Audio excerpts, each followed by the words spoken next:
சந்தியா ராகம் சீரியல்ல தனா ஜெயிச்சு வந்ததுக்கப்புறம் ரகுராம் உனக்கு என்ன ஆசை கேளுன்னு கேட்குறாங்க. கதிர் கூட சேர்ந்து வாழ ஆசைப்படுறாங்க. இந்த பக்கம் ஜானகியும் மாயாவும் 2 பேரும் சேர்ந்து நீ இப்போ அப்பா கிட்ட என்ன கேட்டாலும் உனக்கு செஞ்சு கொடுப்பாங்க போய் கேளுன்னு சொல்கிறாங்க. அதை கேட்டு தனாவும் தைரியமாக போய் அப்பா முன்னாடி அப்பா நான் கதிர் கூட சேர்ந்து வாழ ஆசைப்படுறேன்ப்பாங்கிறாங்க. இந்த குடும்பத்துக்கு துரோகம் பண்ணன அவனை நான் என் வீட்டு மாப்பிள்ளையா ஏற்றுக்க எனக்கு விருப்பம் இல்லை தானா. எது கேட்டாலும் செய்யறதுக்கு தயாராக இருக்கேன். அவன் கூட வாழ்றேன்னு மட்டும் சொல்லாத. அவனை நீ டைவர்ஸ் பண்ணிட்டு உன் வாழ்க்கை என்னவோ அதை நீ தேர்ந்தெடுத்துக்கோ.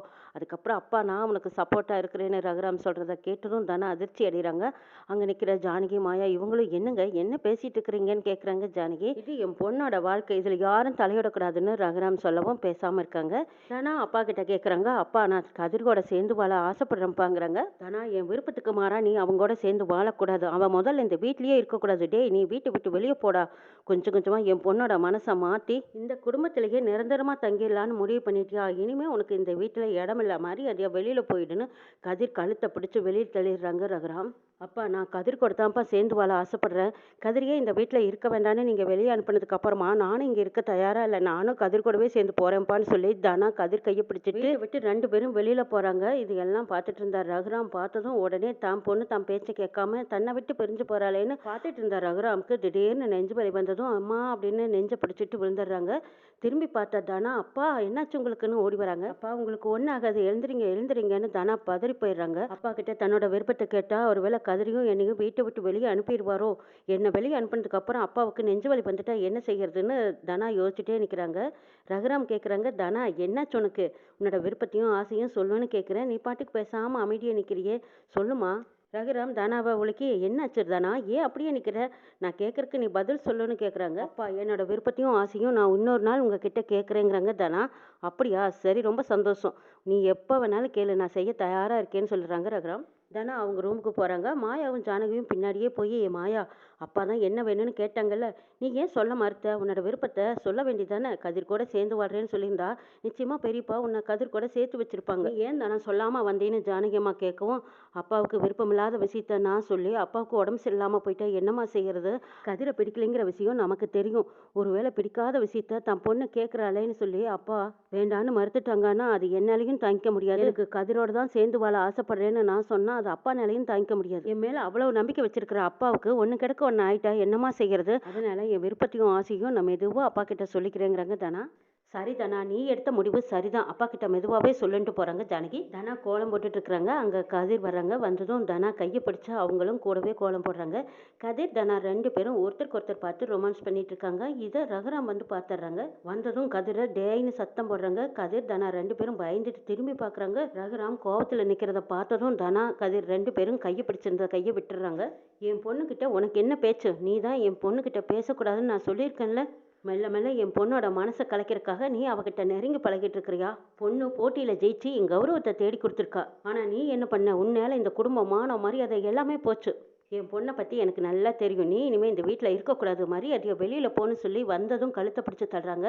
இதை பார்த்த தானா பதறி போயிடுறாங்க. அப்பா என்ன பண்ணிட்டு இருக்கீங்க? ஏன் இப்போ இப்படியெல்லாம் நடந்துக்கிறீங்க அப்படின்னு முதல் தடவையாக ரகுராமை பார்த்து கேள்வி கேட்குறாங்க. தானா இவனை பற்றி உனக்கு ஒன்றும் தெரியாது. மொல்ல மொல்ல உன் மனசை கலைச்சு உன் கூட சேர்ந்து வாழ பார்க்குறான். குடும்பமான மரியாதையை கெடுத்துவன் இந்த வீட்டில் இருக்கக்கூடாதுங்கிறாங்க. அப்பா கதிர் ரொம்ப நல்லவன்ப்பா. இந்த குடும்பத்துக்காக எவ்வளவோ நல்லது செஞ்சுருக்கான். என் கழுத்தில் தாலியை கட்டியிருக்கான். குடும்பத்துக்காகவும் எனக்காகவும் எவ்வளவோ நல்லது செஞ்சுருக்கான். நான் போட்டியில் ஜெயிச்சு வந்தா உன்னோட விருப்பம் என்னன்னு என்னை கேட்டிங்கல்ல, என்னோட விருப்பமே நான் கதிர் கூட சேர்ந்து வாழ்றதுதான்ப்பாங்கிறாங்க தானா. 1000 விளக்கம் சொன்னாலும் சரி கதிர் இந்த வீட்டில் இருக்கக்கூடாதுங்கிறாங்க ரகுராம். கதிர்க்கு இந்த வீட்டில் இடம் இல்லைன்னு சொல்லி வீட்டை விட்டு வெளியே அனுப்புனீங்கன்னா இதையெல்லாம் பார்த்துட்டு இருக்கிறதுல அர்த்தமே இல்லைப்பா. நானும் கதிர் கூட சேர்ந்து வெளியே போகிறேங்கிறாங்க தானா. தானா என்னையே எடுத்து பேசுறியா? கதிர் உனக்கு சரியாக வரமாட்டான். அவனுக்கும் உனக்கும் டைவர்ஸ் வாங்கி கொடுக்குறேன், நீ நிம்மதியாக வாழலாங்கிறாங்க ரகுராம். அப்பா நான் கதிரை நல்லா புரிஞ்சுக்கிட்டேன். என்னோட விருப்பமே நான் கதிர் கூட சேர்ந்து வாழணுங்கிறதா என்னோட ஆசைங்கிறாங்க தானா. என் பேச்சையும் மீறி அவனை இந்த வீட்டில் சேர்த்துக்கலான்னு சொல்றியாங்கிறாங்க ரகுராம். ஆமாப்பா கதிர் இந்த வீட்டில் இருந்தா நானே இருக்கேன். கதிரை வீட்டை விட்டு வெளியே போன்னு சொன்னா நானும் கதிர் கூட சேர்ந்து போயிடுறேங்கிறாங்க தானா. எனக்கு பிடிக்காதவன் இந்த வீட்டில் இருக்கக்கூடாதுன்னு ரகுராம் சொன்னதும் தானா டக்குன்னு ஒரு முடிவு எடுக்கிறாங்க. அப்படின்னா நான் கதிர் கூட தான் சேர்ந்து வாழ்வேன், நான் கதிர் கூடவே சேர்ந்து போயிடுறேன்னு கதிரும் தானாவும் கை கோர்த்து 2 பேரும் வீட்டை விட்டு வெளியே கிளம்பி போறாங்க. ரகுராம் மனங்கலங்க பார்க்குறாங்க. நான் பெத்த பொண்ணு எவ்வளவு நம்பிக்கை வச்சிருந்தேன், என் நம்பிக்கையை உடைச்சிட்டு இப்போ அவன் கூட போறாளேன்னு பார்த்துட்டு இருக்காங்க. இதையெல்லாம் பார்த்துட்டு இருந்த பத்மாவும் பார்வதியும் ரொம்ப சந்தோஷப்பட்டுட்டு இருக்கிறாங்க. அப்பாடா, இந்த கதிரை வீட்டை விட்டு வெளியே அனுப்பிச்சாச்சு. அப்படி இப்படின்னு பார்த்துட்டு திரும்பி வந்துருவான்னு நினைக்கிறாங்க பத்மா. வீட்டில் நடந்த பிரச்சனைகளை எல்லாம் நினைச்சு குடும்பத்தில் எல்லாரும் அங்கங்க உட்காந்து அழுதுட்டு இருக்கிறாங்க. அப்போ மாயா சீனு கிட்ட கேட்குறாங்க, இங்க பாரு சீனு, நீ பண்றதெல்லாம் கொஞ்சம் கூட சரியில்லை. யாவது கதிர்க்காகவும் தனாவுக்காகவும் ஏதாவது பேசியிருக்கலாம்லங்கிறாங்க. இங்க பார் மாயா, இதுக்கப்புறம் நீ என் கூட சேர்ந்து வாழ்னான்னு ஆசைப்பட்டுட்டு இருக்காத. உன்னோட 40 லட்சம் ரூபாய் பணத்தை நான் சீக்கிரம் ரெடி பண்ணி கொடுக்குறேன். நீயும் இந்த வீட்டை விட்டு வெளியே போக தயாரா இருங்கிறாங்க. சீனு சொன்னதை நினைச்சு வருத்தப்படுறாங்க. சீனு என்ன புரிஞ்சுக்கவே மாட்டேங்கிறானே, சீனு எப்பதான் புரிஞ்சுக்குவானோ, இப்படியே சொல்லிட்டு இருக்கானேன்னு மாயா வருத்தப்படுறாங்க. இங்க பார்த்தா ஜானகி அழுதுகிட்டே இருக்காங்க. அம்மா நீங்க அழுகாதீங்க, கூடிய சீக்கிரம் எல்லாம் சரியா போயிடுங்கிறாங்க. மாயா, என் 2 பொண்ணுங்களோட வாழ்க்கையும் சரியா இல்லையே, சீனு ஒன்னும் புரிஞ்சுக்க மாட்டேங்கிறான். இப்ப தனாவையும் கதிரையும் வீட்டை விட்டு வெளியே அனுப்பிட்டாரு. அவரு தனா மேல ரொம்ப நம்பிக்கை வச்சிருந்தாரு. ஆனா இன்னைக்கு தடவையா அப்பாவை எதிர்த்து பேசிட்டா தனா. கதிர் தான் முக்கியம்னு சொல்லி கதிரும் தனாவும் 2 பேரும் வீட்டை விட்டு வெளியே போயினாங்க. எங்க போனாங்க, என்ன ஆனாங்க, பசிக்கு சாப்பிட்டாங்களா, எங்க தங்குவாங்க, ஒண்ணுமே புரியலையேன்னு தவிக்கிறாங்க ஜானகி. மாயா, எனக்கு நினைச்சா ரொம்ப பயமா இருக்குதுன்னு அழுதுட்டு இருக்காங்க ஜானகி. பெரியமா நீங்க அழாதீங்க, தைரியமா இருங்கன்னு மாயா சொல்லிட்டு இருக்கும்போது இந்த பக்கம் ரகுராம் தான் பொண்ணு தன்னை எதிர்த்து இன்னைக்கு கதிர் கூட வீட்டை விட்டு வெளியே போயிட்டாலேன்னு மனசுடைஞ்சு நிக்கிறாங்க ரகுராம். ஆரம்பத்துல கதிர் கூட சேர்ந்து வாழ மாட்டேன், கதிரையே வேண்டான்னு வெறுத்த தனா இன்னைக்கு கதிர் தான் முக்கியம்னு சொல்லி அவங்க கையை பிடிச்சிட்டு போயிட்டாளே.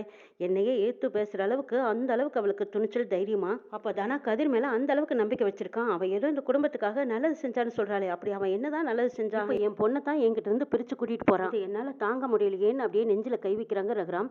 அப்ப ஜானகி அம்மா அங்க வராங்க. என்னங்க, நம்ம பொண்ணு நம்மளை விட்டு வெளியில போயிட்டாங்க, கூட்டிட்டு வரலாங்கிறாங்க ஜானகி. வெளியில போனவங்க போனதாவே இருக்கட்டும், திரும்ப வீட்டுக்குள்ள வரக்கூடாதுன்னு சொன்னதும் ரகுராமுக்கு நெஞ்சு வந்துருது. அப்படியே வழியில துடிச்சு போய் மடிஞ்சு கீழே விழுந்துடுறாங்க. ஜானகி சத்தம் போடுறாங்க. சத்தம் போட்டதும் சிவராமன், மணிவண்ணன் எல்லாரும் ஓடி வந்து ரகுராம உடனே ஹாஸ்பிட்டல் கூட்டிட்டு போறாங்க. ஹாஸ்பிட்டல்ல ரகுராம அட்மிட் பண்ணிருக்காங்க. மனசளவுல பாதிக்கப்பட்டிருக்காங்க, அவங்க ரெஸ்ட் எடுக்கட்டும் அப்படின்னு சொல்லிடுறாங்க. இதை கேட்ட ஜானகி, அவருக்கு எதுவும் ஆயிடக்கூடாது கடவுளேன்னு வேண்டிட்டு இருக்காங்க. அங்க மாயா வந்து திரும்பவும் ஜானகிக்கு ஆறுதல் சொல்றாங்க. தனா மேல வச்சிருந்த நம்பிக்கை, பாசம் இவர் இந்த நிலைமைக்கு கொண்டு வந்து விட்டுருச்சேங்கிறாங்க ஜானகி. பெரியமா அழாதீங்க, ஒரு பிரச்சனையும் இல்லைன்னு சொல்லிட்டாங்க. பெரியப்பாவுக்கு ஒன்னும் ஆகாதுன்னு தைரியம் சொல்லிட்டு இருக்காங்க. என்னெல்லாம் நடக்க போகுதுங்கிறதையும் சொல்ல பார்க்கலாம்.